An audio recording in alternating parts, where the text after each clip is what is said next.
Hello, everybody, and welcome to the G4A show. Unfortunately, I didn't check what episode number this is, so I apologize for that. I am Jordan, as always, and we had Luke on the last episode. He did a little bit of a return to talk about falling in and out of love with gaming and how he's found a new love, which is weird indie games and especially horror ones right now. But Jeff is back this week. Jeff Young from Analog Stick Gaming. How are you, Jeff? I'm doing quite well. Good. I know you've been playing a lot, and that kind of plays into our topic this week because originally you might remember me saying people that we were going to talk about fighting games and kind of the best fighting games of all time. That is still a topic we will be covering probably next week. Because Jeff will also be on next week. This isn't his usual week, but one of my co-hosts was away, so we couldn't record. But yeah, basically there have been so many games that have all come out kind of around the same time, and me and you have both been playing quite a lot, Jeff. So we sort of thought we were going to do some impressions today, and also the main topic will be a Plague Tale Requiem review, which we'll get into after some of the other things we've been playing. So, Jeff, you've been playing a little bit more than me, so I think you should start. And I know that there was one game in particular that you were playing just before we started recording today that I'm intrigued to hear about. So, Sure. why don't you get into that one first? Okay. Yeah, sure. So right now, Gotham Knights has been getting very mixed reviews. There's been a lot of outlets that have liked it, a lot of outlets that have absolutely hated it. I am of the former. I'm really enjoying it, but I'll set the groundwork first. I love third-person action games.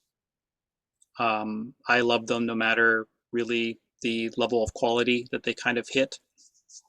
So I remember playing Batman games ever since the Super Nintendo or the Genesis and stuff like Okay, that. So okay. I love a lot of the old Batman games. Like even what is it, Batman Rise of Sun Tzu or whatever, like the one that was based off the animated series. Like I love all that stuff. And I love the Arkham games. I'm not a big fan of Arkham Knight. I felt that that was the weakest of Rocksteady's titles by far. And it seems to be the one that everybody is kind of holding Gotham Knights to, despite I it think being a so. Sorry to interrupt you there, Jeff. I was yeah, just going to say, I think the reason that that comparison is the one that's happening is because Arkham Knight is the most recent yeah, game from Rocksteady, right? It's and that's weird to say because that's also a 7-year-old game at this point. yeah. Um, but I think, and I haven't played Gotham Knights yet. I do own it, and we'll play a bit of it in co-op, I'm sure. Um, but I think the main kind of comparison I've seen is that Arkham Knight looks like a visually better game, and yet it's 7 years older. Well, I have to take a look at like the city size and in regards to a lot of the density, but Gotham Knights is not a bad looking game at all. It's really clean. It's really like I'm really enjoying it. I have some issues with it that I'll get into, but like visually, I think it looks fine. I think again, these are completely different teams that have completely different budgets, completely different engines, completely different everything. So I'm not expecting WB Montreal to make a game that is on par with likely a Batman game that had a considerably bigger budget and a more experienced team because they've And been refining those tools for a very long time. and they've also made, of course, a Batman game before. This studio Yeah, has made a Batman game, and and I loved Origins. for some people, that was actually the weakest one. I've seen some people say that. I'm not of that opinion personally. Yeah. I think it's a highly underrated game. I think that it just does some things differently, and people maybe weren't so into that stuff. And Um, yeah, I wanted to talk to you about specifically the combat in yeah, Gotham Knights because I know it's changed from what the Arkham games were, but it yeah. still appears to be very similar at the same time. So, can you Well, tell me a bit about that? I think with the combat, in a Batman game, you're going to have some connective tissue because Batman found the sweet spot of how to tackle third person beat 'em ups essentially in that way. So you're always going to have some connective tissue there. That's going to be the the guiding principle for almost every single superhero beat 'em up. Even the Spider-Man game that came out with Has Insomniac Batman DNA, right? shared that DNA, right? So, I mean, Rocksteady hit essentially the perfect type of thing. Even the Captain America game that came out played exactly like the Batman games. So you're going to have that. If they make a Daredevil game, if they make whatever, it's all going to play like that because they found the secret sauce.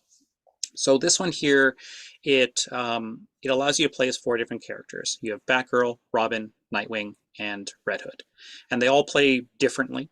I've only really put a lot of time into Batgirl, mainly just because out of those characters, her and Nightwing are the only ones I really care for. I I would probably care more for Robin if it was Damian A lot because of it would people have have said had this. if it because it would have put that father figure role into him a bit more than Tim Drake. So I'm going to ask you, just as a quick little tangent here, Jeff, because you know a lot more about comic books than I do. I am a comic fan and I'm a fan of these characters, but why why are there so many different versions of Robin specifically? Because, even Nightwing was Robin at one point, right? And then and all these sorts of things. So Well, there's a lot of I don't know if there's a 100% concrete answer. I think it's mainly because with Batman kind of being an orphan, he kind of took in people that he identified with as being in that same type of situation. Because Dick Grayson, he was orphaned. I don't know the mhm. story too much about Tim Drake or Jason Todd, but it's that kind of thing. And I don't Because know if it, Jason Todd is Red Hood, right? Is that yes, right? and it's not shortly after, but it's a bit after he has was resurrected again through the Lazarus pit.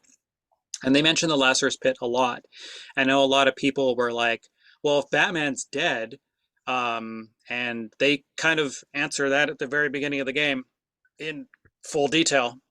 Oh, okay, Um, okay. So let's and not spoil they, that. yeah, like they, it's literally the first 5 minutes. Um, they could do essentially something with the Lazarus pit, and they kind of make good arguments of like its proper use and stuff like that. Because there's another character during that opening that kind of triggers that whole conversation. Mhm. And I think I have a theory on the whole Batman is dead thing for later on in the Interesting. game, I would but like to I would like us, if you're up for it, Jeff, when we've kind of both played through a lot more of this game, to yeah, actually do a full review on the channel because I think it's sure. one of those interesting ones, like you said, the reaction to this game in particular has been so split right across the board. Like I think it was this game and Scorn as well that released recently, where the reactions are just so split, and it's not something we often see. Well, I think with Scorn, a lot of that has to do with the expectations. A lot of people were expecting it to be some type of shooter. It's definitely not that. I enjoy Scorn for what it is, but backtracking to Gotham, just to kind of wrap up some thoughts, combat feels fine. Like it feels decent. There's a lot of variety in it. And I've seen a lot of the argument of like, oh, it doesn't feel as like good as the Rocksteady games. It doesn't feel as good as this. Well, what were you doing in the Rocksteady games? You were playing as Batman. If Batgirl, Robin, Jason Todd, like all those characters fought as good, then it would be a completely different story because they're not Batman. So their combat is going to feel less refined. It Yeah, is not going to feel as like sort of flowing from point to point. yeah. And I think like it's got all of the hallmarks of what you expect. It's got like the punches, the rollovers, the dodges, all that kind of stuff. Um, leaving like you get abilities as you earn them. You'll get essentially more tools essentially in your tool belt to to roll out different aspects of combat. So combat consistently grows as your character levels up. You'll get armor, you can craft armor. The armor looks amazing. There's variations within each piece of armor where you can change what the cowl looks like or the gloves look like. So you're not just stuck to like one basic look. There's colors to unlock. There's a lot to progress in here. There's your collectibles, things like that. There's no Riddler challenges, but there are different things that keep you occupied in that. I will say the menus look awful. The menus are not good. The UI is really bad, and it's weird because like you'll find um, things that essentially have a little bit of a write up to them, and it'll appear in the top corner, and it's very small text. I like that. When you go into the menus, everything is like font size 12. It's so weird how like the game when you're playing it and all the subtitles and all that kind of stuff, you can change the size of them and they feel perfect. Then you go into the menu and it's kind of like, yeah, we need the menus to pop to someone who's playing 30 feet away. And the menus are just not terribly great. I have heard, so again, I haven't played the game yet, of course, but I have heard there's kind of a bit too much information on some menus and Kind of, yeah. things like that. I mean, I can definitely see that. It's not well sorted. Like the menus are not great. The sorting, the organization, how they're structured are not fantastic. They give you the information you need, but they're not done in a way where that information is given to you in a way where you can soak it up easily. I feel that I have to navigate too many different menus to kind of track different things. But yeah, like the nature of the game, like it's a third person open world city game, and I personally love what they're doing. I think that the grappling is a bit temperamental, especially when you're trying to like navigate to these. The thing that I'm literally doing right now is trying to like find these like points in the city where you trigger like Batman caches, the Okay. things that he's left, and you'll go to grapple to something, and in the last split second, the grapple will move to somewhere else. Oh no. So Oh no. yeah, like it's a little janky. Like I would say right now, anyone that's giving this thing less than a 7, you clearly had different expectations going into it. Um, but for me, it's like, I don't know where I'm going to sit on it because I'm literally only just a few hours in. Of course. I Where think would I'm on where like, would you put it on those early hours though? Like if you were pushed to rate it right now on your experience, where would you put it? I'd probably be sitting probably, I would say probably a low 8 right now. Okay, interesting. Because like I'm enjoying it, but again, like I have very low expectations for like Yeah. third person games, Well, especially ones that are made by a different developer that the inspirations are being compared to. and also there's something to be said for, and I think ACG in his reviews does a good job of this, where he talks about the enjoyment factor, the fun factor of a game. And quality is important, and quality across the board can really push a game to the next level, right? We've seen Yeah. that with many other games.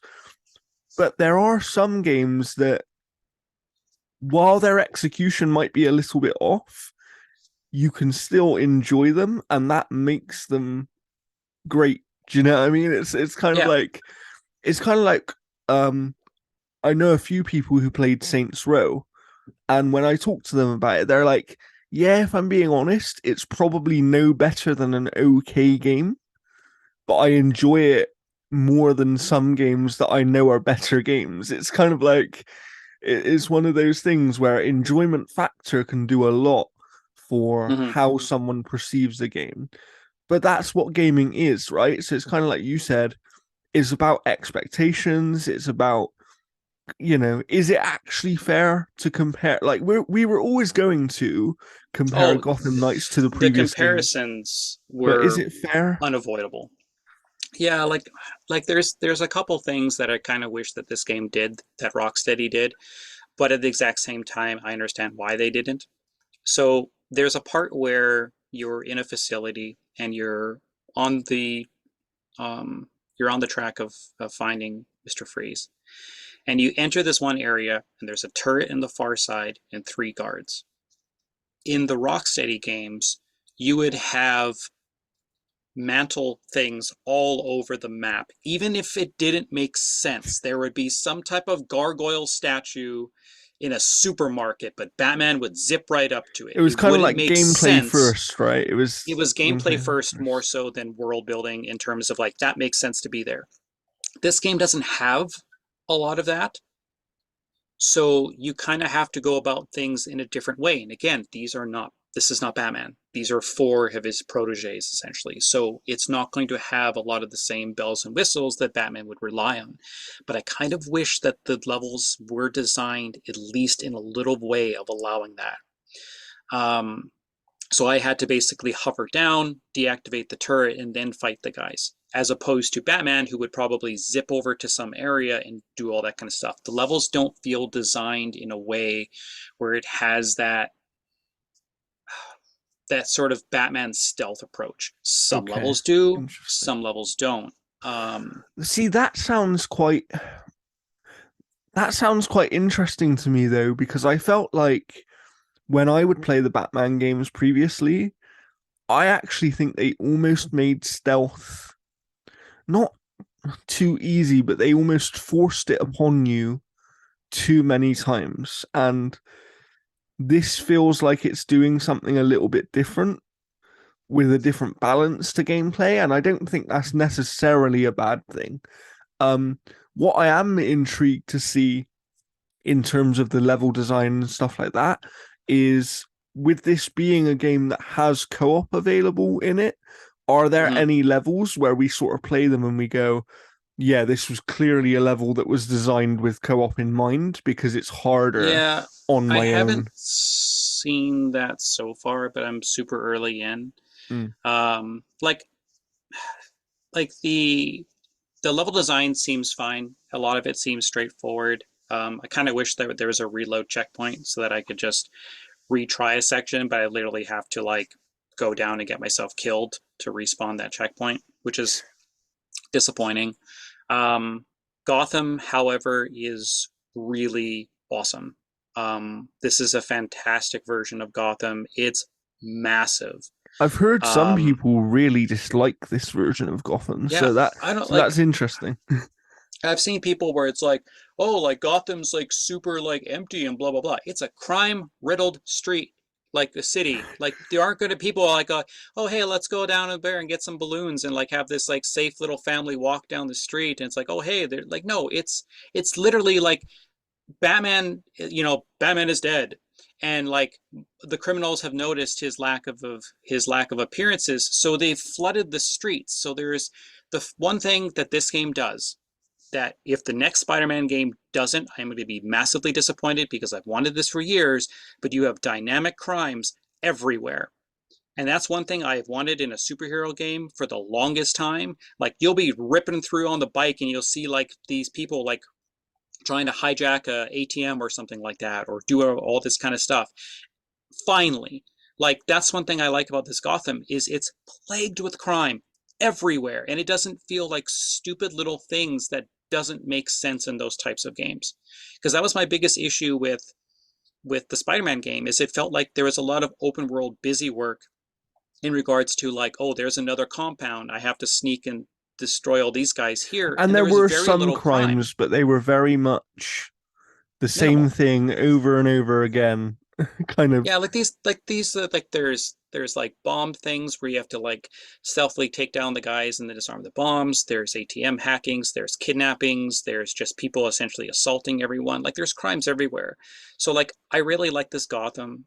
Like so far what I've played, I really enjoy. I do see the imperfections, but at the exact same time, I'm not trying to hold them to standards of a team. Like if Forza Horizon 7, what is we had 6 just recently, right? Five. We had five. 5. Okay, so if we had 6 and it was made by a completely different team, Yeah, it would I know what feel you like a mean. very different game, right? Like Yeah, sure, you'd have those comparisons, but I think, Rocksteady fine-tuned their approach. of course, WB Montreal kind of had to start from scratch. And I think that's the one thing. I actually do agree with what you're saying, but I also think it's unavoidable because Oh, for sure. whenever anybody kind of takes over a mantle in some ways, right? And I think many people were hoping that Gotham Knights would be okay, this is the future of Batman games. Yeah. And some people have come out feeling like that isn't the case. Um, One thing that intrigues me most of all, and I don't know if this may not pan out to be the reality, but every single review that I've read or watched so far, even the reviews that don't like the game, have praised the story and characters. And to me, that's what I'm really in this game for. Yeah, like the characters seem fine. I like the attitudes. I still wish Tim Drake was Damien. I think it would make it far more interesting. Because I think he seems to be the weakest of the characters so far. Again, I'm super early on. Mm-hmm. Um, I like the characters. Like there's a nice moment with like Barbara Gordon where she visits like this memorial and like Renee Montea's there. Like it's got all the characters that you want. Like it's got even like uh, Bruce's uncle, like Jacob Kane, who I'm familiar with essentially from like the Batgirl series or Yes. Batwoman series. But the characters seem nice. I will say the voice acting does leave a little bit to be desired. Like Batgirl, essentially, all the characters, I'm assuming, talk to each other or talk to themselves when they're exploring things like, oh, well, why is this here? And blah, blah, blah. And like they say that out loud. The girl that does Batgirl is not great like 90% of the time. Interesting. So the voice acting is not great, but the story so far, like I haven't even dipped into any of the Court of Owls stuff. Basically, it's just been like, okay, what was Batman investigating? And I've just dipped into the Mr. Freeze thing. I've dipped into the Harley Quinn thing, which has that cover of Living La Vida Loca that everybody's like going off on about. But I think it's done in a way that works really well. Because I mean, like if you're gonna try and distract Batgirl essentially with a big prison break riot while she's chasing a balloon that's Mhm. carrying a book, you're gonna have some fun with it.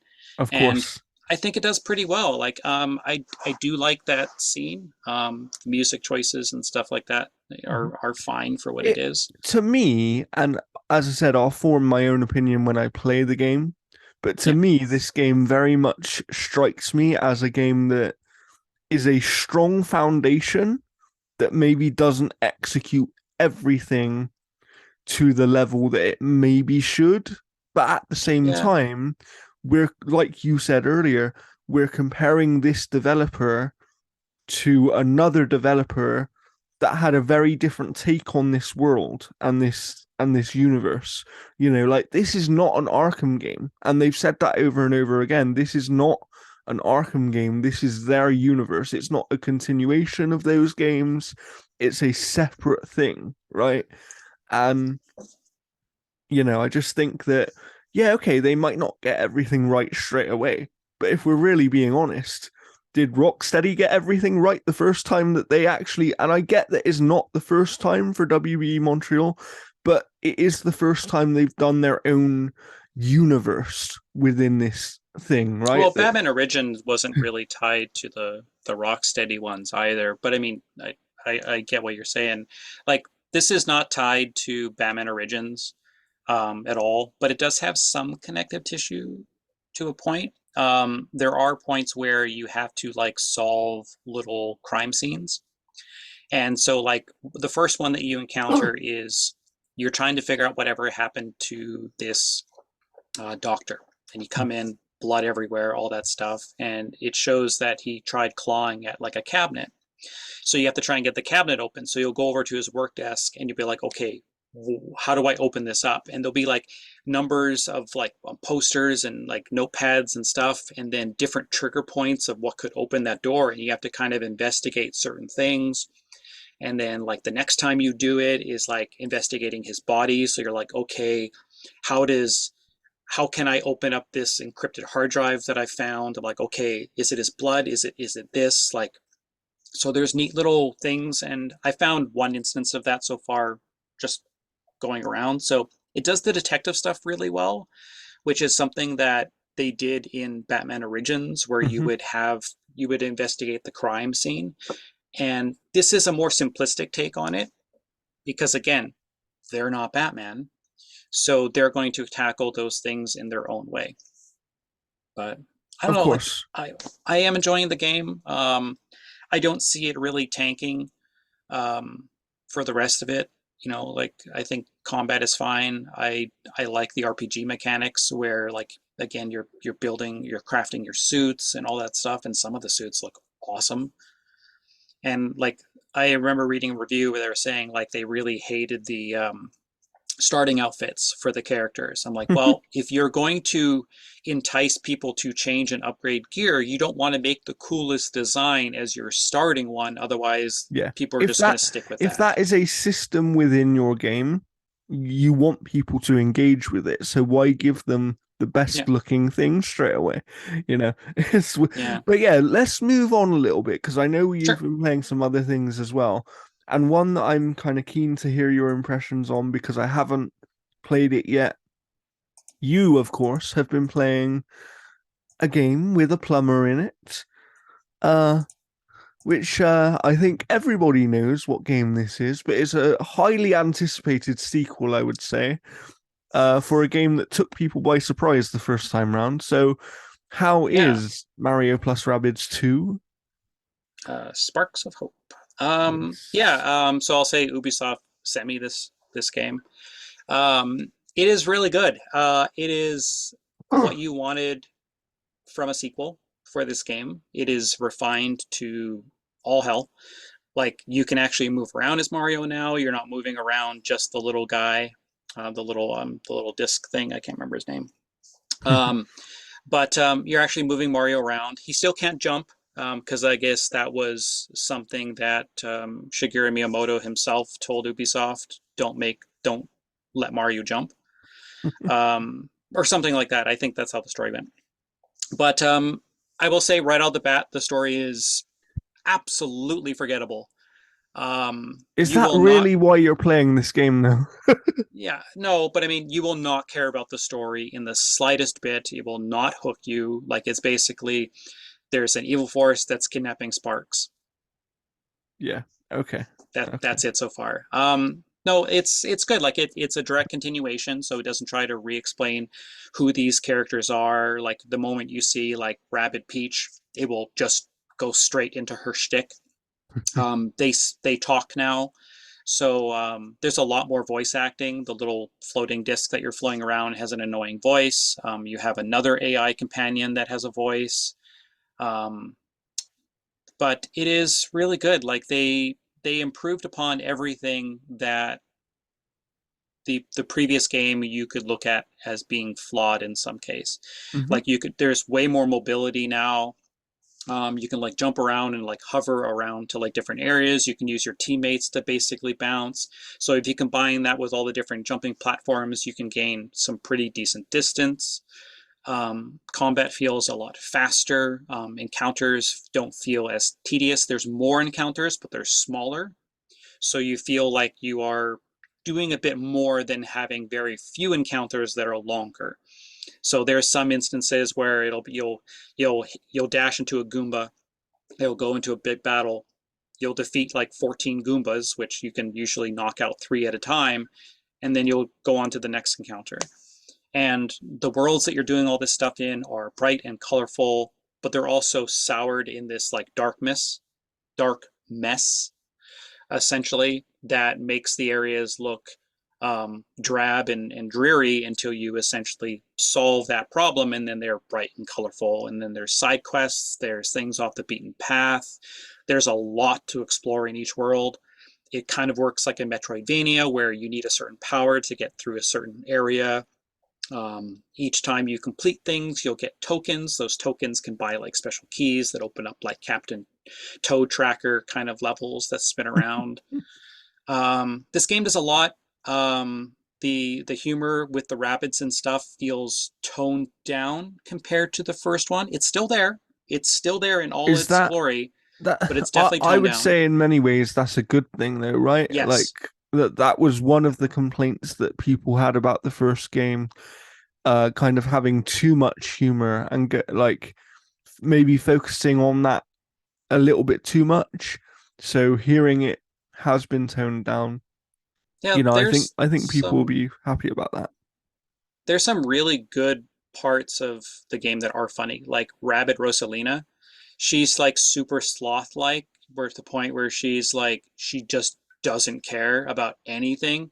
So like whenever you complete a certain challenge, a character will come out and he'll dance around and he'll show this like crystal floating in the air that you've earned. And Rosalina will walk out and she'll be like she'll just kind of like do this like sloth kind of like approach to like, here you go. Like, and it's so funny. Like, I laughed my ass off. And like, the game's got some good humor, but it doesn't beat you over the head with it.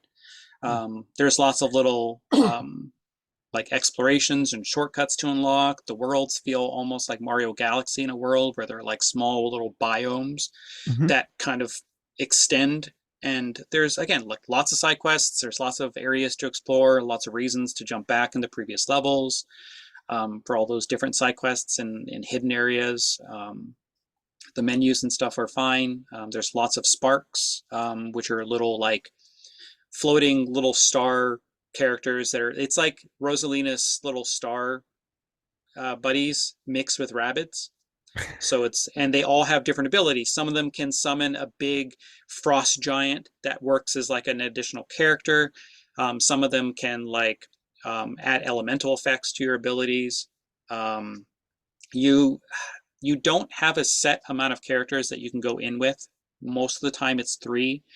Whenever you unlock a new character, you can have a fourth person. Some levels do have four. Some missions or side quests, you'll see like Rabid Luigi looking at something, and then like Bowser will stomp behind him and be like, "What are you looking at?" And then those two will have a mission. My only issue with that is when you come back out, it overwrites your team Oh, to put okay. Rabid, Luigi, Bowser, and then whatever your third was. So you have to go back into your team, change them, and then go back in. That I don't care for. The game also has accessibility settings that are really nice. You can change how much damage enemies do, whether they do any damage at all. So you can play like if you're struggling on a boss encounter, you can leave the boss encounter, change it to be invincible, and then go back into it and just steamroll them. Mm-hmm. The bosses seem fun. There's not many of them, um, but like one area that I went into, there wasn't even a boss. The whole planet. They kind of write it in saying like, well, we didn't see one of these characters here, but maybe the next place might have them and stuff. So they know what they're doing. But the game is super fun. It's bright, colorful. It does not run well on the Switch. Um, like the last level I was in, the one that looks like a level a world constantly in fall Mm-hmm. season with like orange leaves and stuff like that. That area, the frame rate sucked. Um, yeah, it does not run great on the Switch. And like I know people say like oh the hardware yada yada yada, but you can optimize for any piece of hardware. Of Like course, of that's course. not an excuse. Like we Mm-hmm. like it's just whether or not they had the I, budget to. I There's mean, there's what I glitches would too. say, just on the before we move on to talking about glitches on the Yeah. performance aspect, um, is that yes, you're correct. You can obviously optimize for any piece of hardware, but then there is something to be said about your artistic vision as well. And there's only so much optimization you can do before you actually change what the game is or what you're intending on an artistic level. Um Yeah. and I think we see that with some other Switch games where they maybe don't look as good as they should, right? Or whatever. And some of that is because they compromise on visuals as a way to help them optimize the game for the hardware, which is fine. And like you said, you can optimize for any piece of hardware. But I do think that, you know, people are within their rights to kind of have the case that maybe we're getting to the point where the Switch is kind of holding back games a little bit in terms of what they can and can't do on that machine.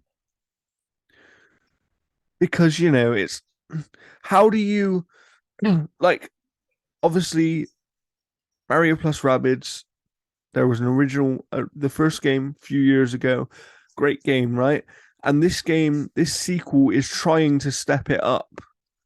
Yeah, And I mean, to like, step up a game and keep it optimized for the same hardware is a difficult thing to do.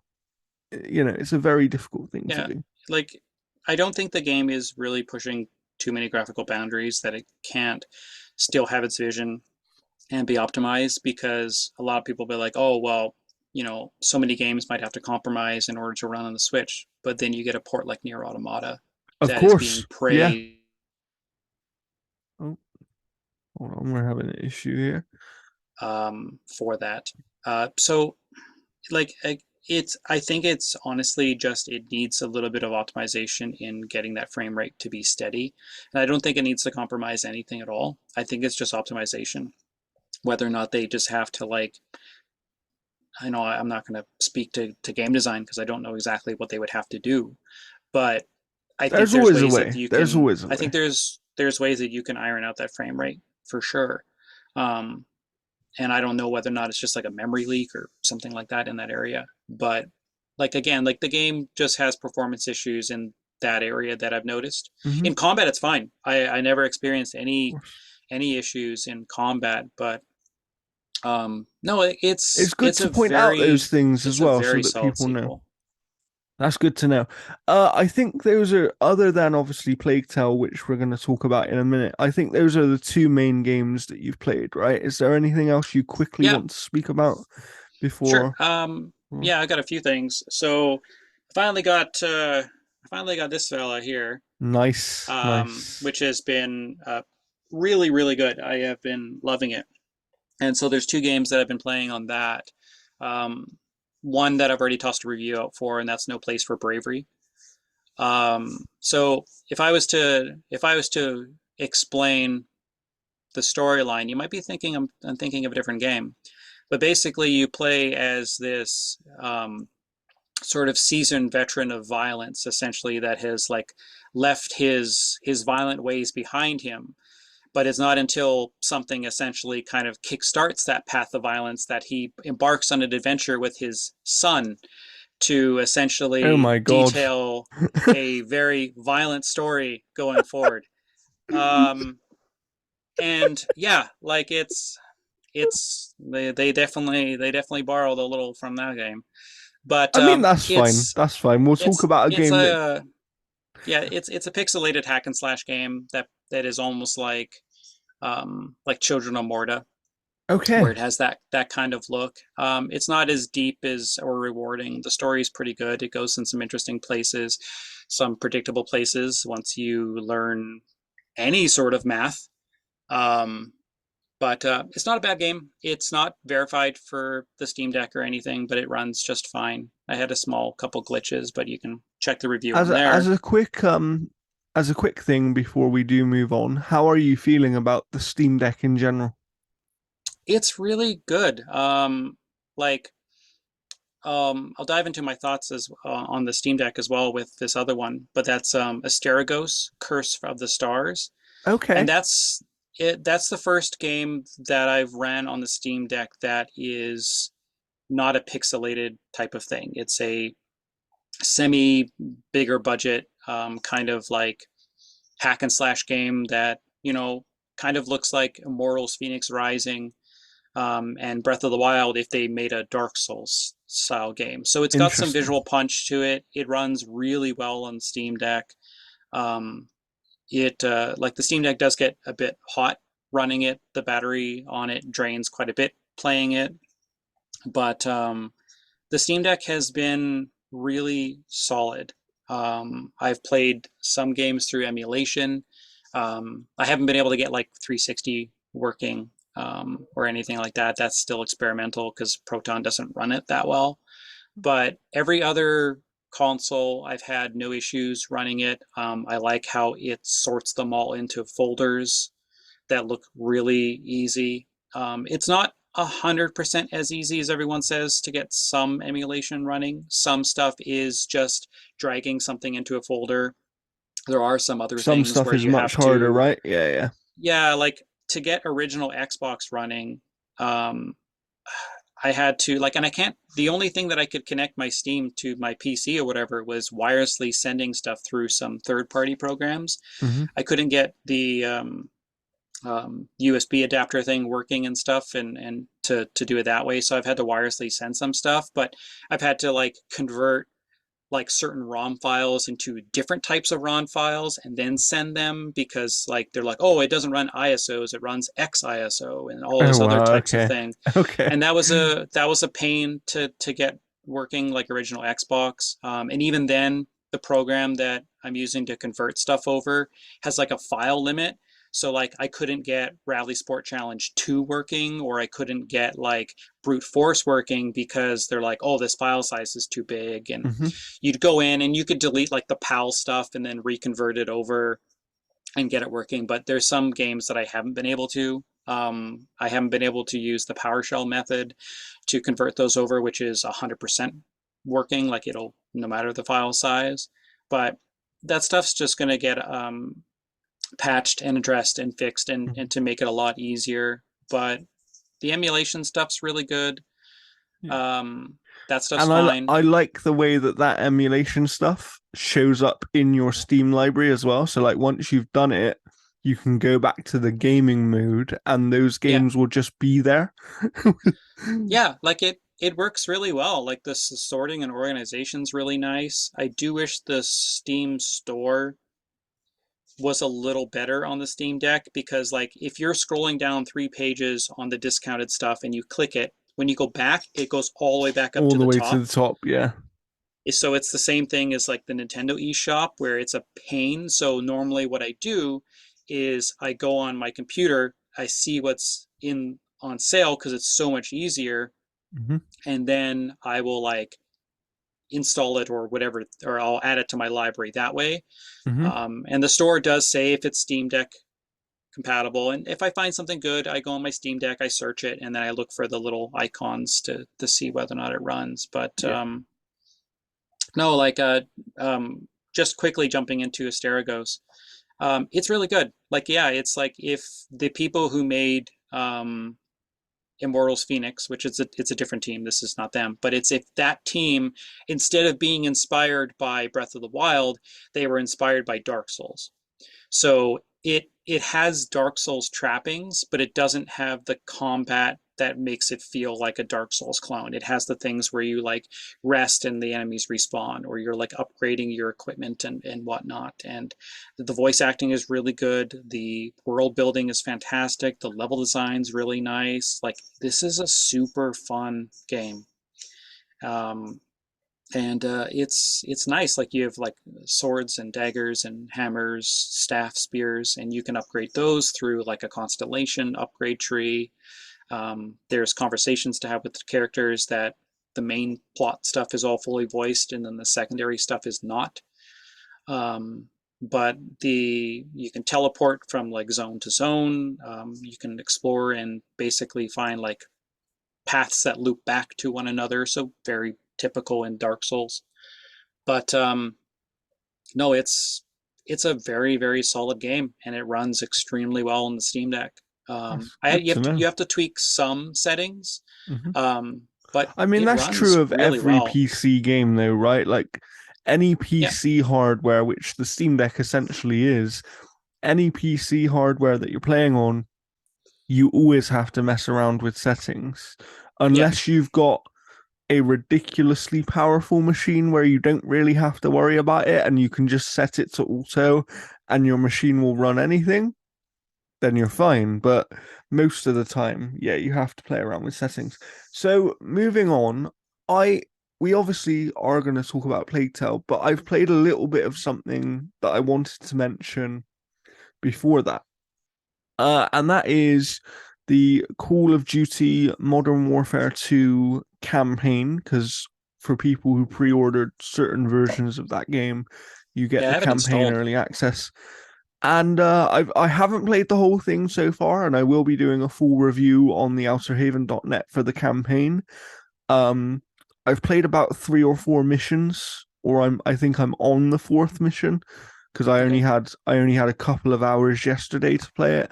Um, but I really like it so far. I think, it's what you expect from Call of Duty, which is kind of this almost action movie like Hmm. story that is. But one of the things that always blows me away about these games is the cutscenes. Like, these are the best looking cutscenes in Is video it games. is it Blur again? Because they did Modern Warfare's cutscenes. I'm not sure. I'm not sure. But it's just like it's astounding. It's like Yeah. it's what they do. It makes it like watching a movie. It's Well, they weird. when Blur did the cutscenes for Modern Warfare, they took a very movie-like approach to it.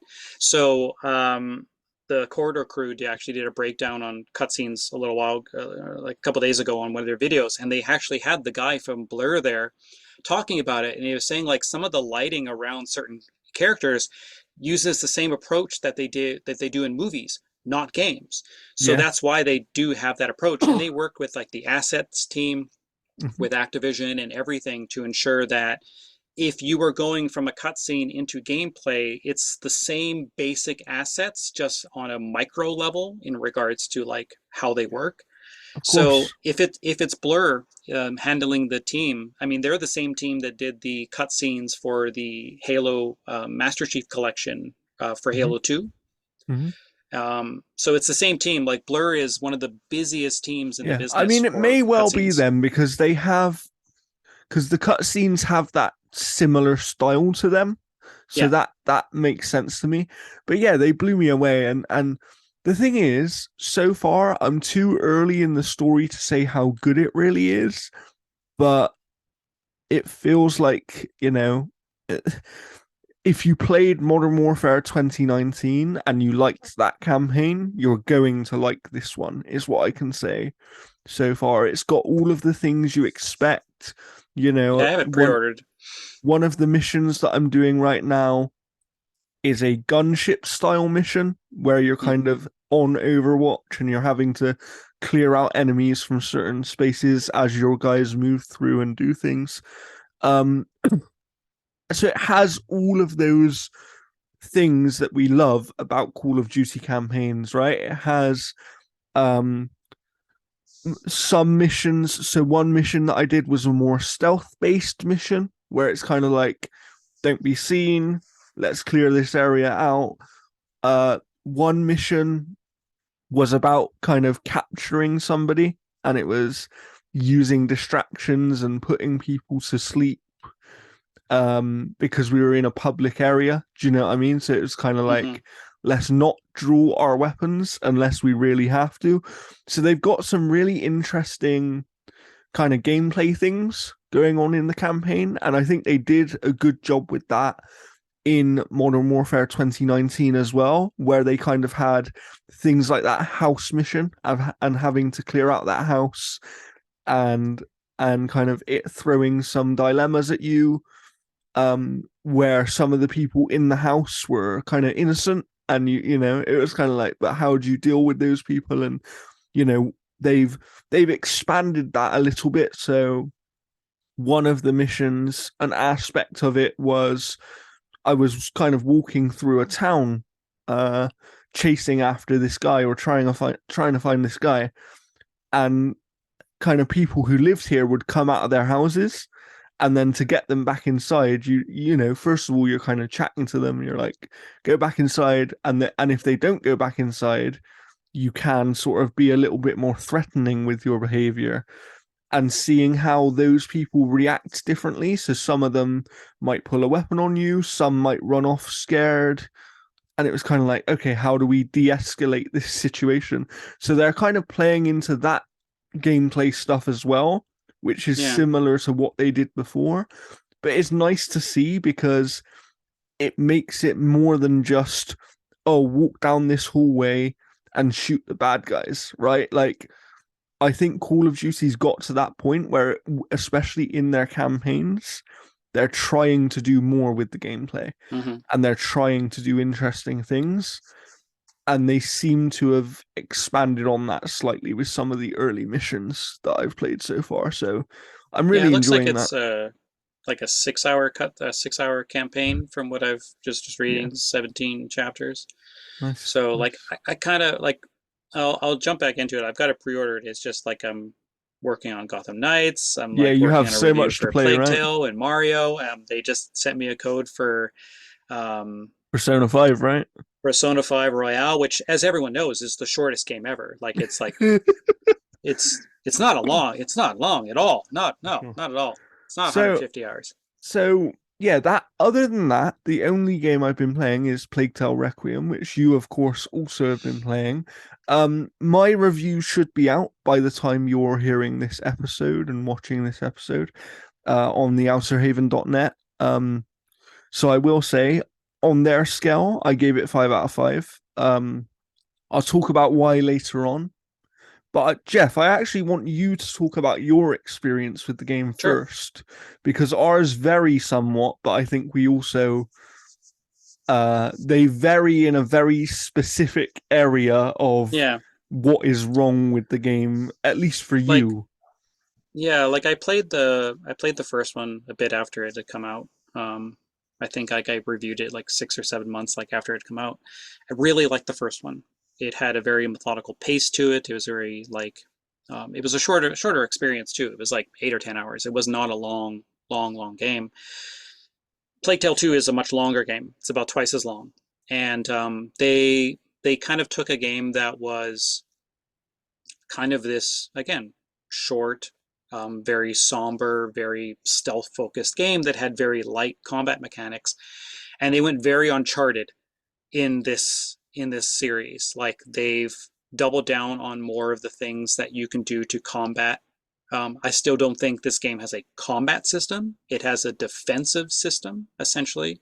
So like you can still like they actually removed some of the things because like there's some alchemic mixtures that were in the first game that are not in this one. They don't make a return, but you do get more tools essentially to work on things like a crossbow. So you do Yeah. have a way to So like so actually kill. so that was where I was actually going to disagree with you slightly, and I'll get into it when I talk about my thoughts. Yeah, But I do think because of the addition of the crossbow and just a couple of other things that they've kind of tweaked, yeah, I think it is more of a like the yeah. focus is still stealth, but there Yes, is actual combat in the game now. Whereas yeah, in the first game, I don't think there was actual combat. I think it was all about defending yourself and escaping the enemies. yeah. Like This this. one, I think you can tackle in a different way. Yeah, like I still don't think it has a traditional combat system. It definitely leads into more combat opportunities, but I don't consider this a third person combat simulator.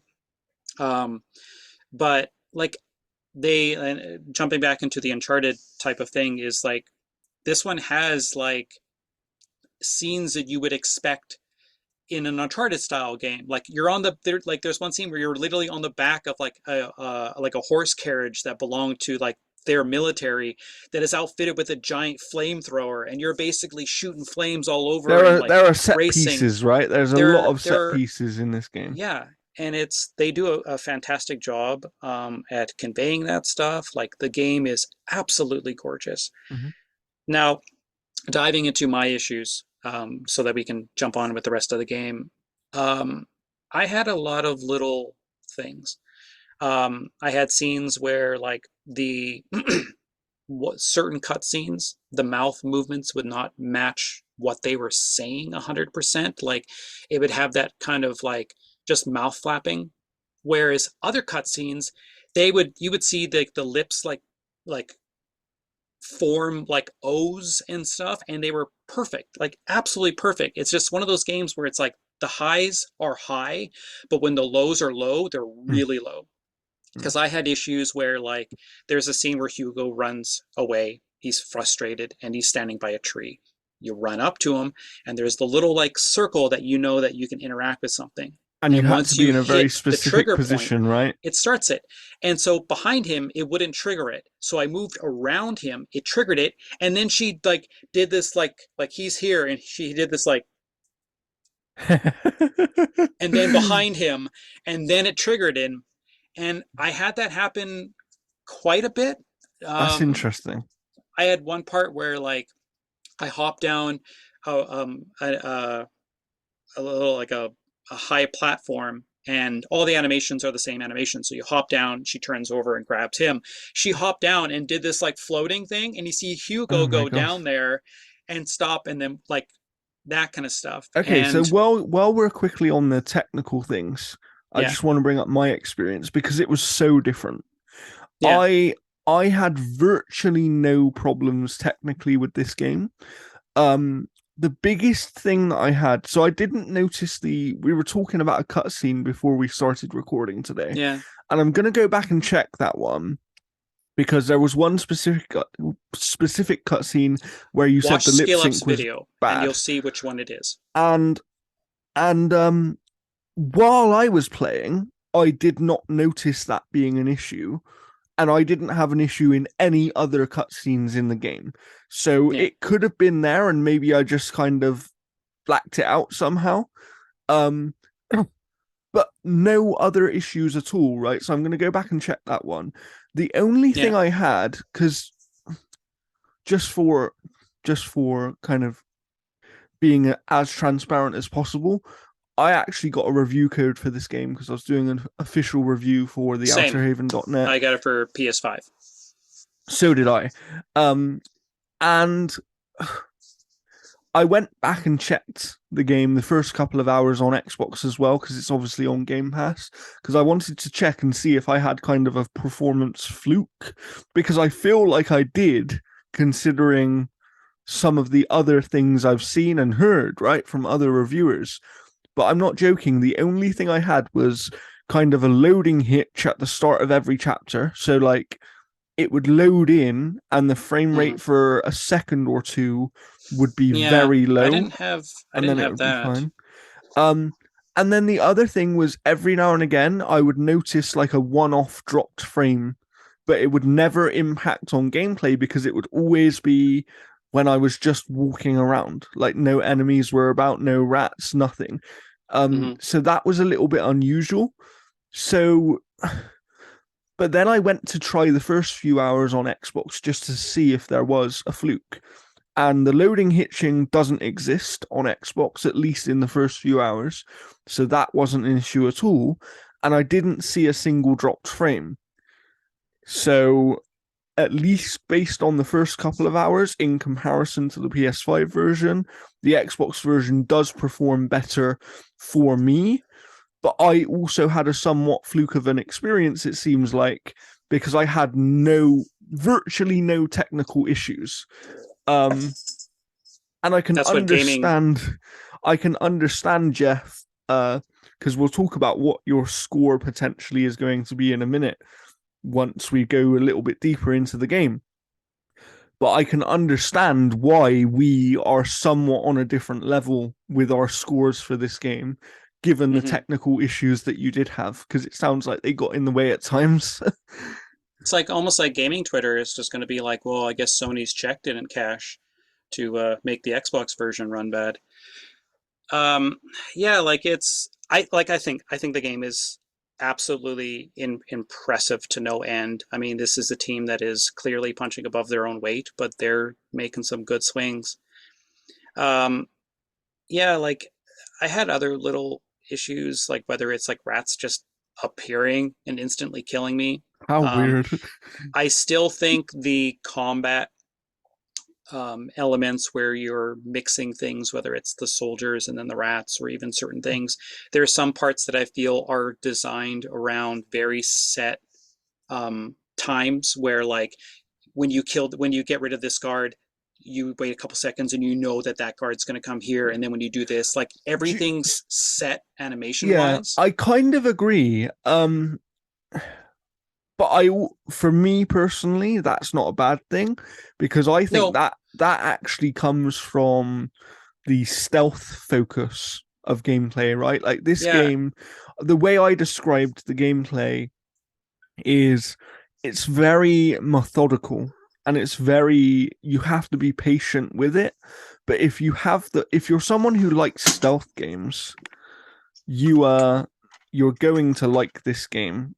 And I think that unlike the first game was very much forced stealth in every single section, pretty much, right? And this game is kind of like stealth is probably still your best option, but yeah, you do have other ways of doing things. And the slightly bigger areas also give you multiple paths as to how to get through a place and how to kind of tackle certain things. yeah. Like they got rid of the acidic concoction that you can throw to melt their helmets. Mm-hmm.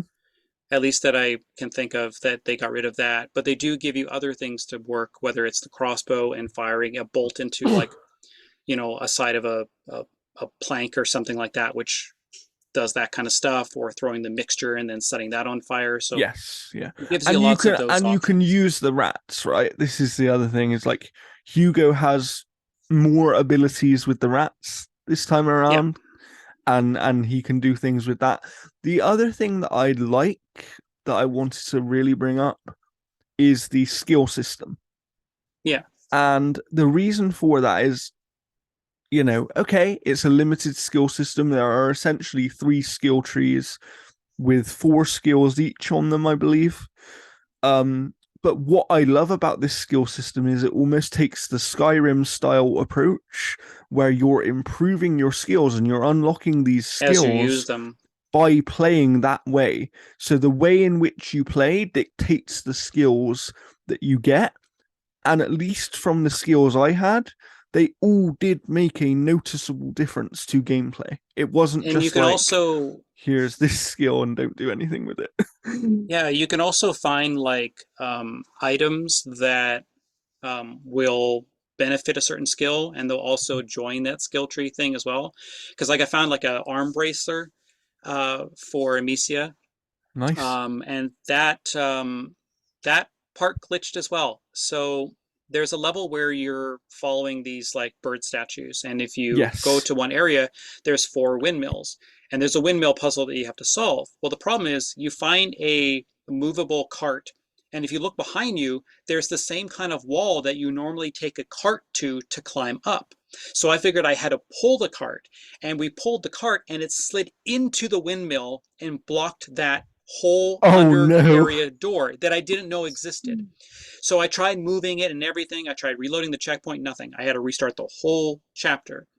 But then that windmill leads to another thing, which leads to the bracer. And the bracer gives you an ability to like Okay, that makes sense because I recover. didn't find this thing. So you Oh, went you and didn't did find the this and I bracer? didn't know. No. Oh, yeah. Like you find the windmills and you, I think, have to like turn 3 and 4 on or something. And then Mm, the characters will be like, "Oh, do you feel that?" And then you go and you find an underground area that leads to this like smuggler's cave, okay. and then you find the bracer, and the bracer gives you the ability to, I think, recover from being attacked quicker, and then that That would goes have into been the skill useful. tree. Yeah, it's something that's already upgraded, but it's in the skill thing. Nice, I nice. think your video just froze. Um, the one thing like with combat that I wanted to bring back up Mm. was yeah, you are frozen here. I don't know. Oh, I'm not frozen on my side, so you should be good. Hello? Okay. So like the one thing with combat as well too. There you are. Your connection's going red again. Um so basically like, and it's one thing that I brought up in my first review is combat and the encounters that you take part in, they are all heavily scripted because they want everyone to have that exact same experience. So it doesn't have that free flow kind of abilities. Like there are multiple paths to take, sure, but the Mhm. key choke points on all of those encounters are the same encounter every single time. The guard And is going to go and that that way, is the guard is going to go this way. and of course that's one limitation of very linear games, which is what this is, right? This is a Yeah. completely Oh yeah, linear. I don't see it as like a negative at all. No, it's just something to be aware of for people because this is a. Some people may have played, for example, Last of Us Part 2, right? And they might think, okay, is this narrative driven in the way that that one is? And the answer is no, because that game is more open and it gives you more options. And kind of some of those encounters are similar in the sense that, yeah, okay, you may have a choke point at some point where it's like you all have to get to this area and that's what you're doing. But the main difference is this is just completely, like you said, every encounter for every person is the same, right? Because they're trying to, it's a very guided experience. But I actually loved that because I Yeah. think personally that these completely linear kind of story driven single player narratives are not something we really get anymore. Outside of maybe Naughty Dog and one or two other studios, I don't think many studios are doing this style of game. And I think that Asobo Studio, we'll talk about the narrative in a minute because I don't want to spoil it for anyone, but we will talk about it. Um, I think Asobo Studio are hitting like the top of what this genre is. Like when their storytelling, like this story hit me in a way that maybe three other stories in video games ever have. And Hmm. that is part of the reason I was so high on this game is because they know exactly what the game is. They know where their inspirations are from, which is very clearly The Last of Us, in the same way that, you can upgrade gear in the game. And you do that through finding workbenches and tools and scraps and all this kind of stuff. And if you're clever, you focus on the instrument upgrades to start with, so that then you can eventually upgrade gear without the need of finding tools. And you don't need to have a workbench to do it either. So that's worth having. Um, but yeah, it's for me, the thing about this game was nothing it did felt less than good, right? That's the way I would describe it. Is even the lesser parts of this game still felt good to me, Hmm. and they served the purpose of the game. Stealth, is stealth the best stealth that I've ever encountered in a video game? No. But is it an It's improvement on the first one? Yes. Yeah, it's still pretty straightforward. Like the stealth essentially comes down to hiding in tall grass. Mhm. Like you can hide like behind like uh, you know boxes or and low there are ways walls or to anything. and there are ways to kind of distract people and get them to move and all this Yeah. kind of stuff. So it's what if you've ever played a stealth game that has any sort of combat element to it as well, it's probably similar to how this game is going to play. Hmm. Um,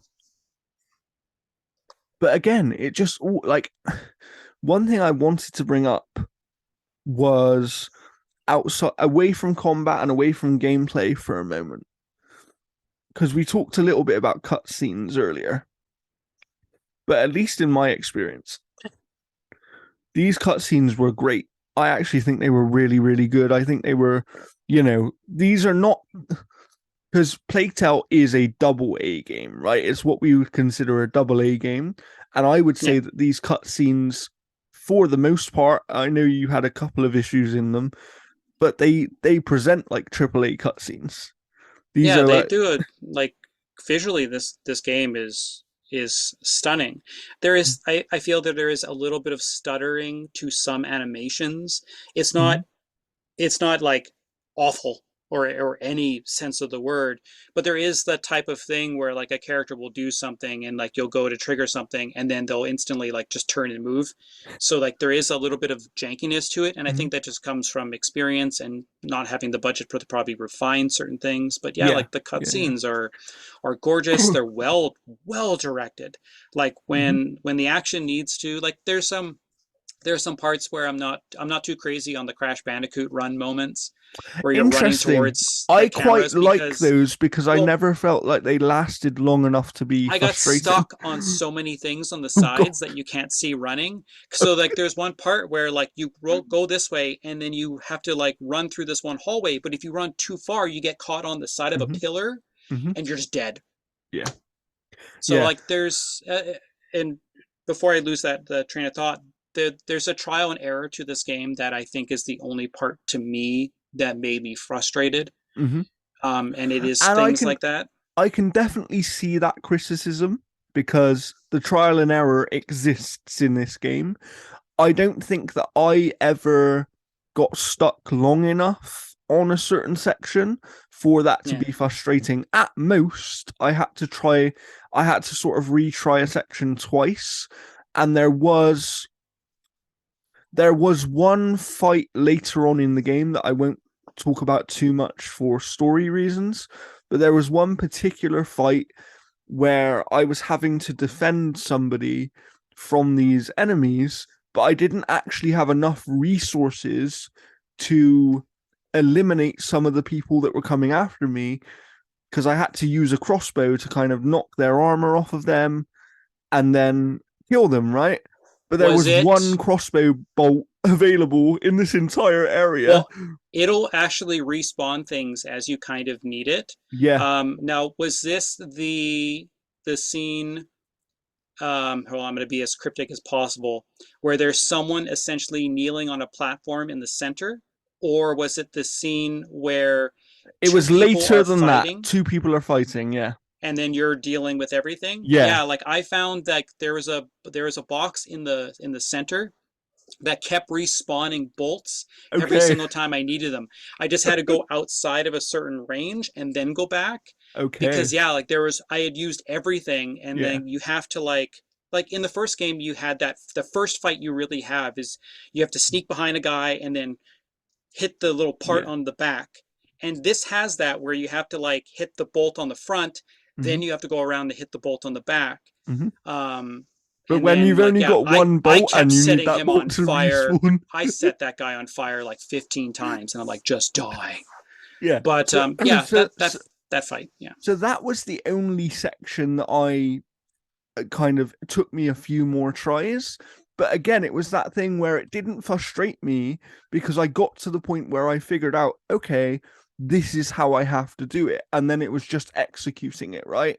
It wasn't, oh, I'm doing the wrong thing. Let's try a different way. yeah, So I never found that trial and error frustrating personally, but I can see how it would be for some people.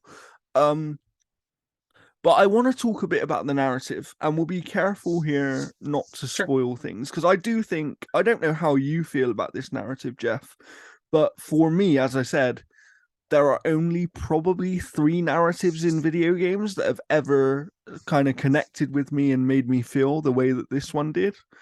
Um, and I think that part of that is because I'm going to say it in my review, but their focus on kind of interpersonal relationships in this game and the need for one sibling to protect the other is how I would put it is really interesting, and I think it's highly relatable in terms of the relationships that we may have in our own lives, right? We all have someone that we care so deeply about that we would do anything to protect them, and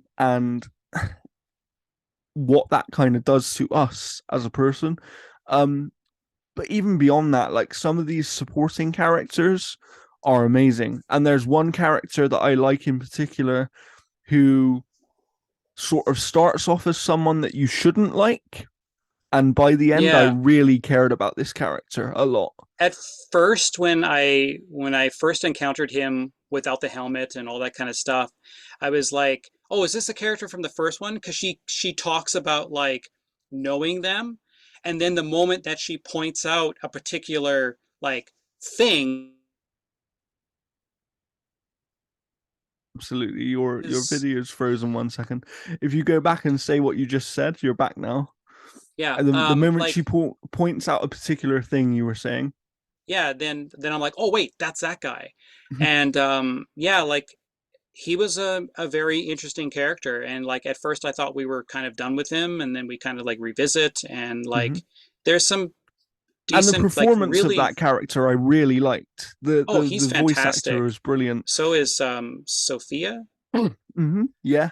She has kind of like a Chloe Fraser kind of like approach, which continues the Uncharted type of stuff. Yeah. Hmm. But I'm gonna have to double check the credits on this game, but I keep seeing conflicting reports of whether it's the same voice actors for Amicia and Hugo. I It think looks it like it is. is. I Yeah, think it's it weird. is. Yeah. When you go into IMDb, it has like two completely different actors.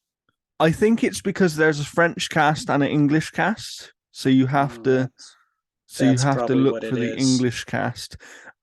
Because one of the characters that I also liked, but I won't spoil at all, is you hear a lot about a character called the Count early on in the game.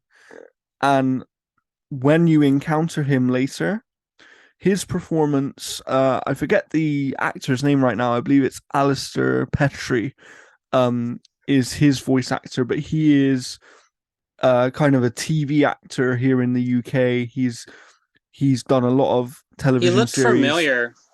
and he's been in, so on Netflix he was in the show called Sex Education, um, and he's been in a few movies as well. But he's an actor I really like. And it's weird because I didn't notice it was him until later. So when I figured out it was him, it's like, oh, actually, his performance here is great. Like as this supporting character in the game. Um, yeah, and there wasn't a character I disliked in this game. Yeah, that's one thing that I have to really give this game props is every character that you interact with that has more than 6 lines that isn't just like, oh, I need to go talk to this guy. He'll tell you where the map is. And like, sure, those performances are fine. But yeah, like when you have Sophia and the other character and like even like, like Lucas and like again, like the Count and like the Countess and all those types of characters, like every single one of them is fantastic. Yeah. Like when And the we're dealing with like, relationships between them as well. Like that's what I want to go yeah, back to. The like relationships between these characters and how they all grow over the course of the game. So, um, because they all have their own stories, right? Even within this game, yes, the story is about Amnesia and Hugo, and that is kind of the main thing. But actually, um, the character we were talking about earlier, who you encounter and you didn't know who it was straight away, he grows over the course of the game, and his yeah, personality actually changes in a meaningful way that is kind of, it made him so relatable because it was like people can change. They don't just stick to the way they are. It's yeah. At first, I thought kind of how they handled the character. I'm like, okay, that switch feels a little weird, and then they start to detail a bit more. But I mm, have to say, like one of my favorite um, character interactions in the entire game, and I'll be very cryptic about it, mm, is when the Countess is having a very serious conversation with someone. That whole scene was just yeah, like yeah. brutal So in like its so meaning. so I'm not going to, again, I'm not going to be specific about this, but Yeah. there were a few scenes in this game that hit me so hard that I almost stopped playing. It was almost like the emotion that they just given out in this scene and the way in which it hit me and impacted on me, not Hmm. just the characters in the game, because I was feeling for them, but it also hit me, right? And it made me want to stop playing the game. And I think one of those scenes is the scene that you are discussing right now. And it's just like that goes back to how strong these performances are. Like Hmm. every single main and supporting character in this game that isn't just a random NPC that tells you where to go. This is like top level performances. These are Yeah, like like Amicia brilliant. is Charlotte McBurney. Um, if she's not nominated for Best Performance at the Video Game Awards, shut that thing down. Yeah, I know. Like she does a fantastic job. Like Hugo is fine. I know. Much like kids of that age, generally just find them annoying, and he of course. fits that that That but that was kind of the archetype point, perfectly. right? And then Yes. even with Hugo, and I won't spoil it, but his character changes over the course of the game. You know, he's going through, if you've played the first game, you know he's going through some stuff. If you haven't Yeah. played the first game, go and play it, because that's also a brilliant game. But this game, to me, as we kind of get towards the end of the episode here, so I want to summarize things. This game to me is just a step up in every single way from the first game. And I think that it's hitting a level that I didn't expect it to hit, you know, from a narrative standpoint, from like performance standpoint, from a visual standpoint. One thing we didn't discuss was the music. I think the music in this game is superb. For my like, It's literally like some guy is like running behind Amicia with a violin, just going absolutely apeshit behind her. Cause like you'll be running and you hear like like that, and I'm like, is there a guy literally behind me? Like it's intense. Like the music is so but it's intense. also peaceful when it needs to be. Oh, That's for sure. like it knows how to convey the right emotion at the right time, and it makes you feel something at times before you even see the thing that is meant to make you feel that way. And that is top level music to me. That is what Yeah. music is meant to do in a film, in a video game. You know, that is like, yeah, it's just, I was blown away. I was blown away because we talked about some of these chase sequences earlier, right? Where you're kind Oh, of and the running music's away just from going these intense some of those rats. moments. Yeah. And the music is crazy, but not only that, the other thing on a technical level that they stepped up with this game is I believe they can now get like 300,000 rats on the screen, and it's genuinely terrifying. Like it's genuinely like, oh my god. And there were a few close calls there where I almost didn't get away, you know. It was like, so yeah, like everything about this game to me is top level, kind of what I expect from a triple A production, right? Yeah. To me, this is the closest that I think a studio has come to kind of approaching that Naughty Dog standard. Like, I'll say right out, cancel me if you want. I don't think Naughty Dog's really made anything really good since Uncharted 4. And even then, I'm iffy on it because of Amy Hennig leaving midway through development. Mm-hmm. But like Uncharted, like 2 and 3 are like some of my absolute favorite Naughty Dog games, period. And this to me is on that level Yeah. of what they've done there. Like this is a fantastic studio. They've got remarkable talent. They stay in their lane to a certain spot. Like some of the things that The you're weird thing doing. is they're not even in their lane. Going back to the Well, no, Naughty no, Dog no. Like comparison, they are in the Naughty Dog lane because they've talked yeah, about how Naughty Dog inspired this entire franchise, yeah, right? Like, um, and you know, so much to the point where they actually had, I think Neil Druckmann wrote something in the art book for this game. Um, I believe it was in the art book, but in one of the kind of collector's items you can get, there is a small statement from Neil Druckmann about mm. how, you know, he loves these games and he's so pleased that he was able to He inspire them. sympathizes with the rats. And it's just like, but the weird thing is, you can see that inspiration Yeah, through the entire game, from story to gameplay to cutscenes. Like every single aspect of this game is inspired by what Naughty Dog have done over the last decade or so. yeah, Um, and it's wonderful to see, because I agree with you. I actually think, in terms of this very focused, linear, narrative-driven style game, I now put Asobo up there with Naughty Dog in terms of the level that they've reached with yeah. being I able to do these things. I still think there's like some polish aspects that I think they just need to refine a bit to hit that thing. But what I mean essentially Obviously, with for them kind me, of I didn't have those issues. Those, yeah, you know what I mean? So I get it but from your perspective for I don't know. sure. It's just like some of the animations for me don't kind of have that same element of polish where characters are like jerkily lining up Yeah. to a certain trigger point. Could I ask you a quick Um, question on that? yeah. So, because it goes back to what we were talking about earlier about with Gotham Knights about kind of comparing certain things, right? And Yeah, whether those things are actually fair comparisons.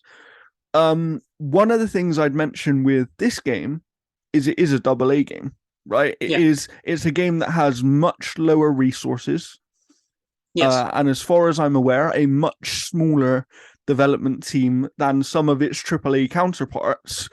And really, if animation and kind of some technical cleaning up is the only area where they're falling behind, is that not a massive, massive achievement for them? yeah. Like to me, it's like they are again, they're definitely punching above their weight. In terms of like what they're able to do with the budget that they've got, to like how they are constructing all that kind of stuff. And honestly, to me, it's they just need to like clean up um, animation transitions, essentially, and like just how your character's animations start from that trigger point. To me, that's the only parts of the game where I'm like, okay, I can kind of see it's a little rough here. It's not Yeah. bad Mm-hmm. by any stretch of the animation. There's just little tiny things that I just want to see them kind of like I get refine that. in their polish I get that. areas. And again, like that comes down to budget because they got to Mm-hmm. go, okay, for us to refine this stuff, takes a little while. But getting back into like the part where I'm saying where they kind of stay in their lane to a certain part is Mm. there's a lot of reuse of a lot of the exact same types of animations, Yeah. but then they have little parts that are fantastic to see. Like whenever you open up a chest, Amicia will basically grab both sides of whatever and lift it up. When you have Hugo with you, he'll help you lift up Mm-hmm. the cabinet lid. And then there's a part where like you kind of only like use one hand to kind of lift it up, and you'll see her have this custom animation of lifting it up just with the one hand, or when you're running through a door and she does that little slant turn and then move over. I think that could have been a bit quicker. But there's one animation with a door that she does that with where her arm again, like she Mm-hmm. can't use it. So there's a custom animation for that Yeah. one door. And that stuff's very cool. So I do want to. That actually reminded me one specific gameplay section that I wanted to bring up, but I won't spoil as to why this happens or what exactly is going on. There's a there's a section in the game where you are avoiding another human being, right? There's someone who is after you, and to me, that was where the stealth in this game and the improvements they've made to stealth in terms of giving you slightly more options with being able to hide under tables, this kind of stuff, um, really shone. And this section felt very, very tense, and it kind of, to me, it was a huge story moment. It was something where the music really shone as well, to have that tension building and building and kind of almost panic. Like I was actually panicking while I was playing it at points. And yeah, like watch out for this section and you'll know it when you get to it, where you're trying to avoid a certain person and something All while happens. trying to open up a door on the other side that's this loud crank. So the Yeah. moment you use it, they're like, I see you. Yeah, yeah. So it's and it is like some of the sections in this game are genuinely terrifying, like from a gameplay perspective. And this game isn't horror, it's just that tension. It's that tension that you feel. But the way that the game takes you through emotions and the emotions you're feeling are mirrored by the gameplay that you have at the time is something that not many games do. And I think this one does it to an expert level. Like you said, part of that is these custom animations that fit the moment of the game, right? And Mhm. so, for example, there are sections where you'll be pushing a cart along, and you might have an extra person with you, and they will actually help you push the cart as well as Hugo. And sometimes an extra person might help Hugo do something that you would have helped him do if it was just Hugo and Amicia. Like Yeah. there are some custom things in there that shows that extra level of thought. Um, So yeah, I like I have very like the I have very very little bad to say about this game. I actually put no negatives on it on my review, and Yeah, like I can definitely see that. Like to me, like there is nothing glaringly bad about this game whatsoever. Like they do like everything that this game does essentially from top to bottom is pretty damn impressive, especially for their studio size, especially for likely working on this while also working on Microsoft Flight Simulator. yeah, which Like they also nailed, right?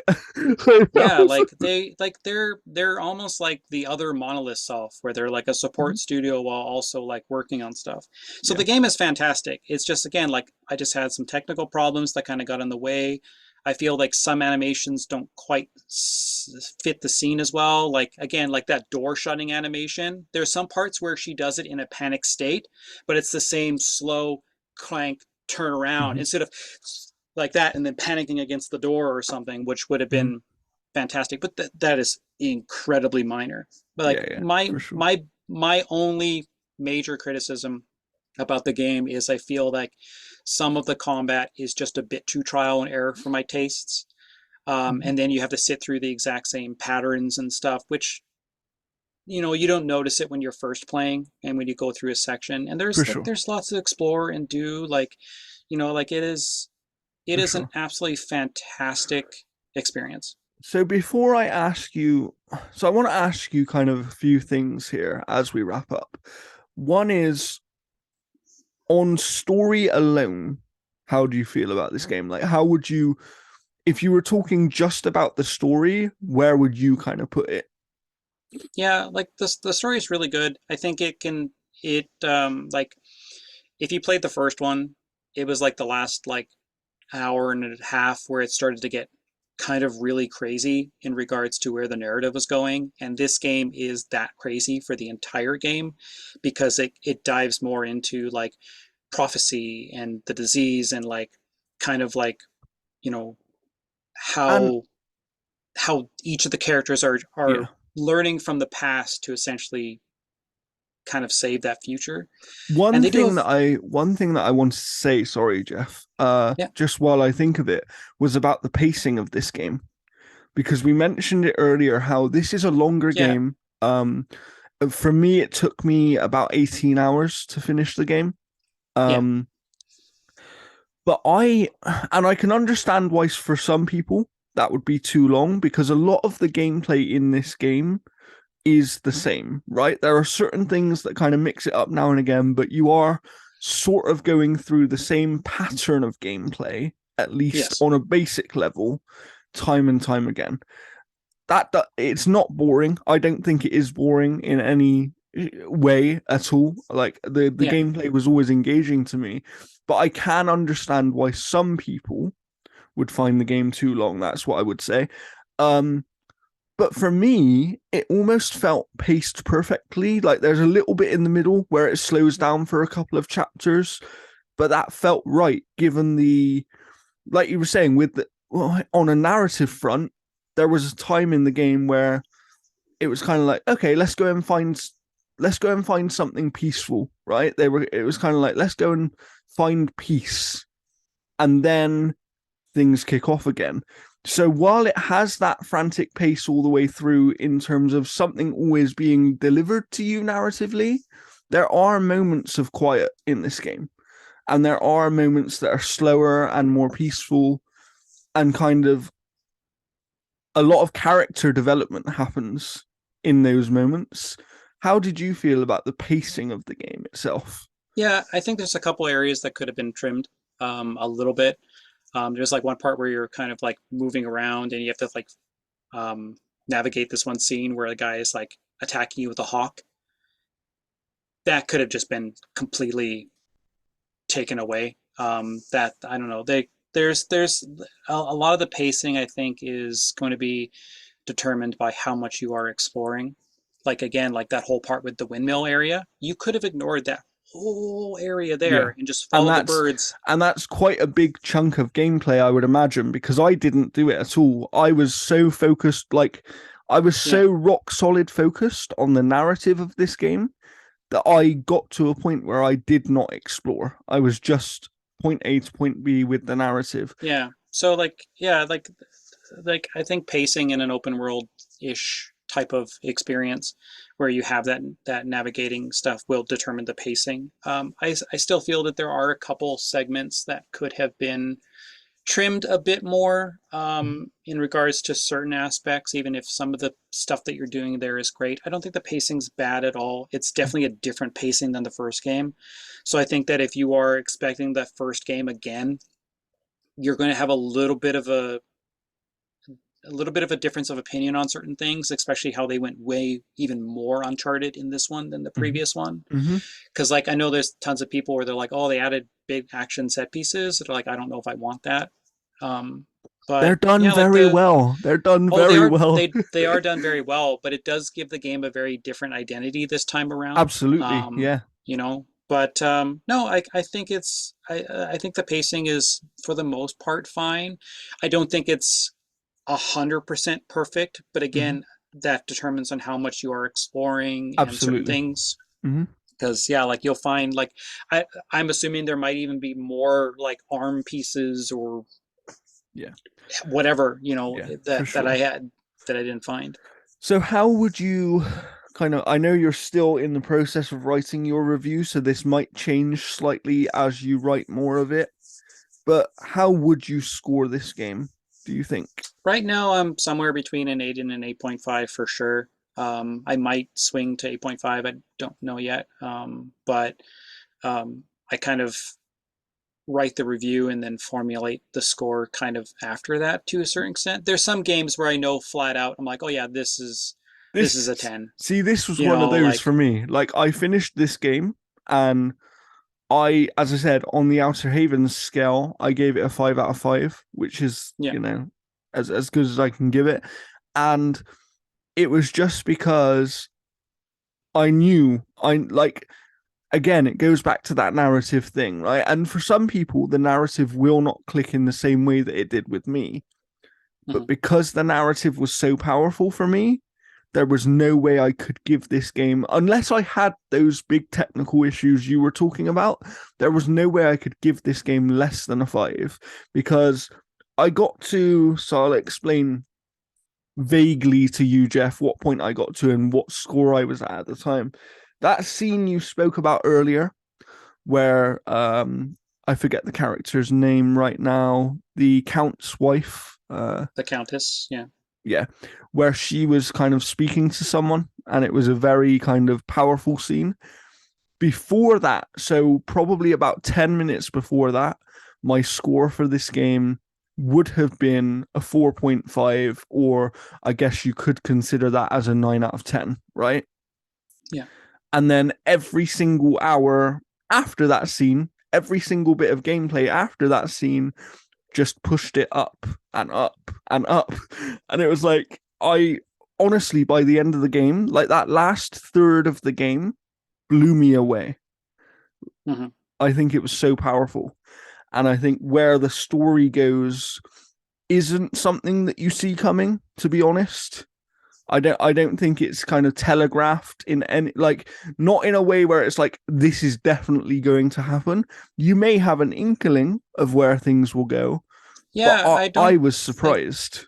yeah, I don't think I really saw kind of where that was going, at least in the method of Hmm. how it happens. Like I figured something else would have happened or whatever the case is, because they Absolutely. dive into like, like, and again, I'll be very, very tight-lipped on this. They go kind of into the history of the disease Yeah. and like what came before, and they show these signs of like the worst case scenario and all this other Yeah. type of stuff, and they do a good job that way. So So I don't think, the way I describe this story in 3 words is it's a tale of love, hope, and despair. That's kind of the way I describe it in my review. And those are things that you will feel throughout the entire game. You know, mhm, there are moments of despair, there are moments of kind of undying love, and then there are moments of wonderful, wonderful hope. It's like it. it took me on such an emotional roller coaster that Mm.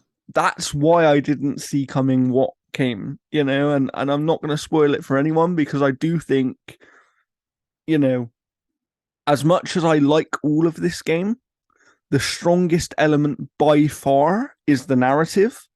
Hmm. But within this style of game, that's exactly the way it should be. You know, this is a Yeah, narrative driven it game. does a it does a really good job that way, and like especially with like like the ending and even like the post ending where you see where like all the characters are essentially like at a certain point, which is really nice to see, and you know could very well dive into additional games and stuff. Um, and I think that would be really interesting on how they kind of tackle that, Mm-hmm, you know, for especially sure. with like Amicia and everything with again all that Where it supporting goes, what cast. happens. Yeah, yeah. Yeah. And there's like a neat little like for people that beat games and hit credits and then turn it off, don't like there is a There's scene something after to the see. credits. There's something to see. Yeah. Yeah.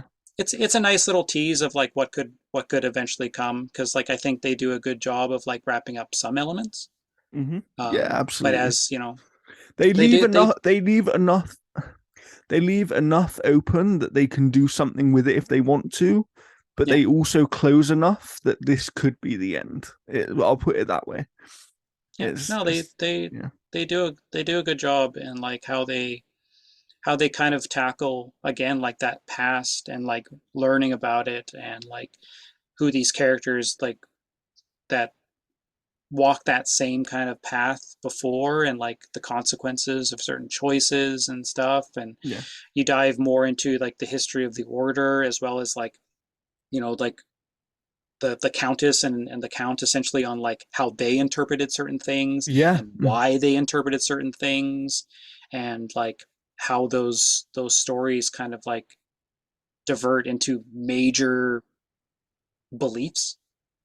So they do a good job because the first game it was literally just the Inquisition, and this one Yeah. here it's a bit more like you've got more factions essentially, Mm-hmm. like right in the opening moments and stuff, like when they sneak into that castle and you see like all this destruction and stuff that's going on, like you start to put the pieces together that you know there's just as much danger here and even more so as they dive further into it.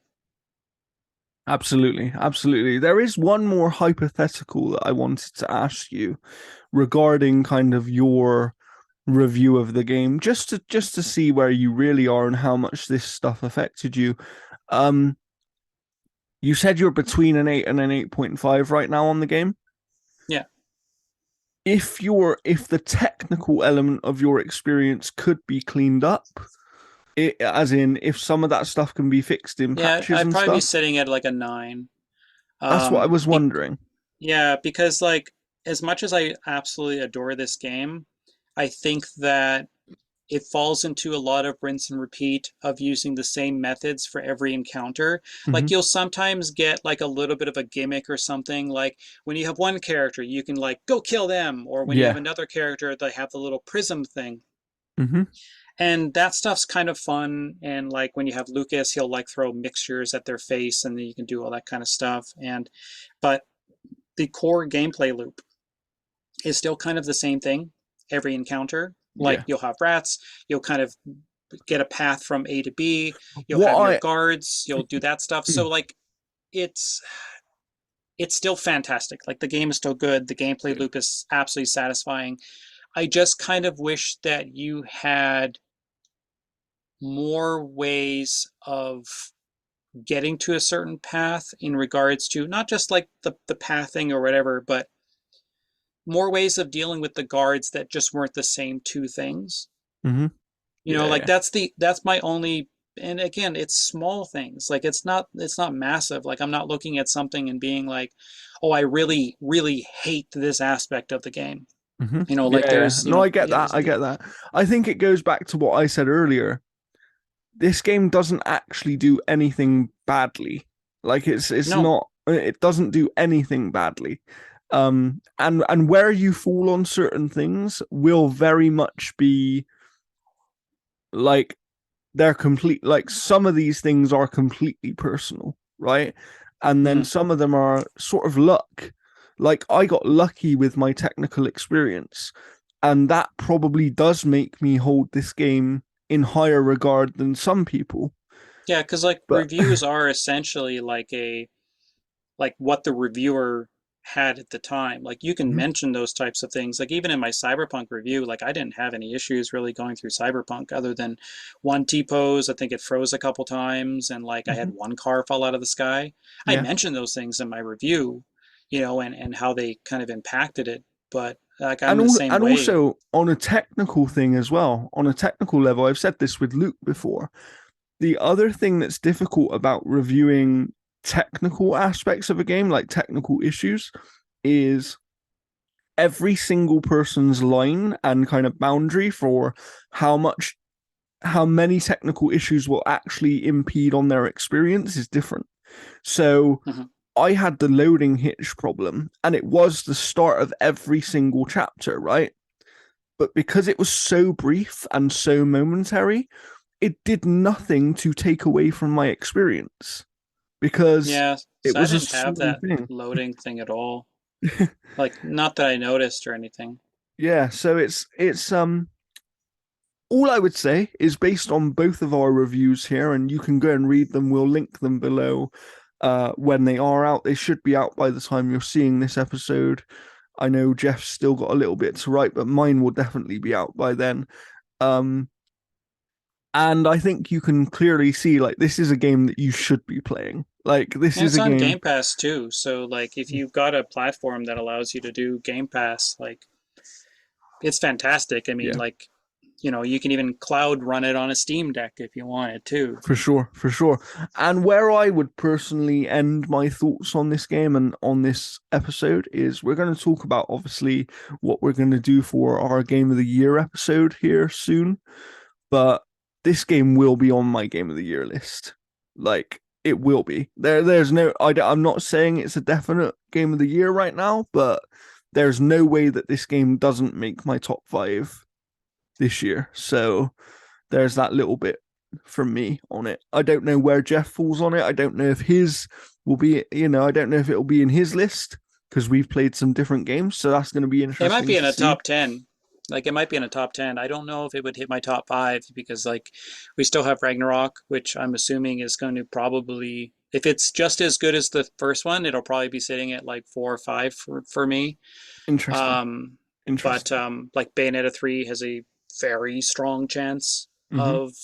of doing that. But Yeah, and that's the great thing, we'll get into that soon. I think because there are so as a little kind of channel update here, I think our plan is at the minute to probably do our Game of the Year episode at the end of December, just because this year there are so many December games that I think what we were doing previously with the G4A show was our cutoff date would be the end of November, and then we would kind of take the first couple of weeks of December to finish off any games that we hadn't played.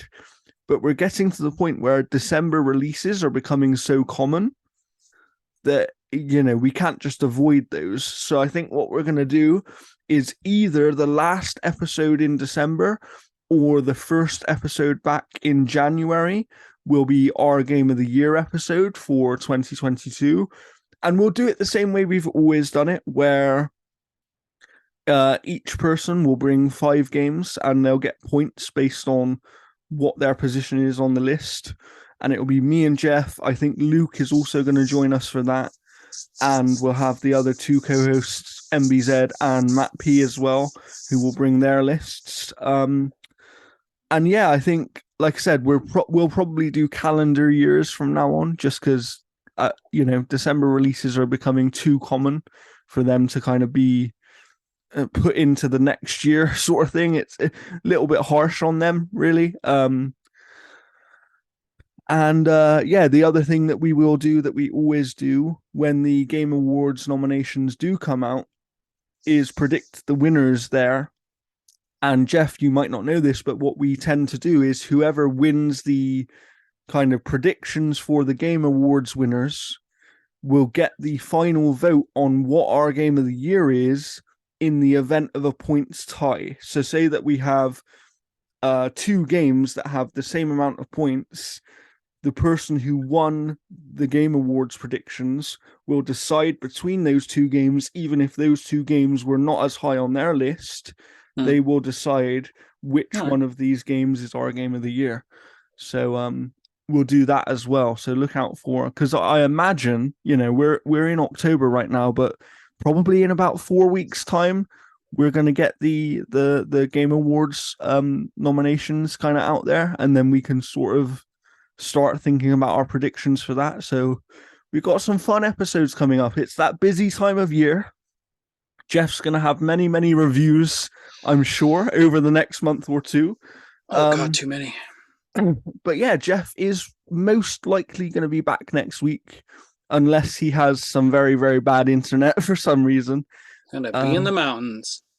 Where we're going to talk about fighting games, because we plan to do that one for a while. So please tune in for that. And we will see you next time. Goodbye.